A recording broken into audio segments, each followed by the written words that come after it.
కేతిరెడ్డి వెంకటరామరెడ్డి ఆయన వీళ్ళందరూ కూడా ధర్మవరం వీళ్ళందరూ కూడా చాలా చెడ్డోళ్ళు.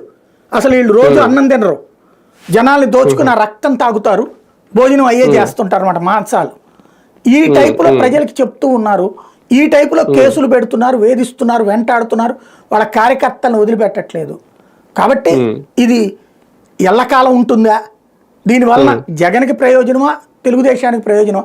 భయపడిపోయి శాంతం వైసీపీకి దూరం అయిపోతారా, లేదా గత్యంతరం లేక జగన్ దగ్గరికి వెళ్తారా? ఇది చూడాలి. కానీ ఒకటిసారి ఇక్కడ పెద్దిరెడ్డి గారి విషయంలో సాధించింది ఏంటి, భవిష్యత్తులో ఏం సాధించాలనుకుంటుంది అనేది, లేదంటే మిథున్ రెడ్డి గారు సడన్ గా పార్లమెంట్ లో అంశం మార్గదర్శి అంశం లేవనెత్తారు కాబట్టి, కేంద్రాన్ని అడిగారు కాబట్టి దాంతో ఏమైనా సైలెంట్ అయిపోయింది? ఏం లేదు, ఒక 10 రోజులన్నా అరెస్ట్ చేయాలని చూస్తున్నారు, కానీ వాళ్ళ దగ్గర ఆధారాలు ఏమి లేవు. ఇప్పుడు వంశీ దాంట్లో కూడా ఆధారాలు ఏమి లేవు. 71వ నిందితుడిగా పెట్టారు, అందులో పార్టీ కార్యాలయం మీద దాడి దాంట్లో. సరే, అతనికి అనుచరులే చేస్తారు, కానీ అతనే చేయించాడు అన్నటువంటి ఎవరో ఏదో రకంగా అరెస్ట్ చేసేసారు.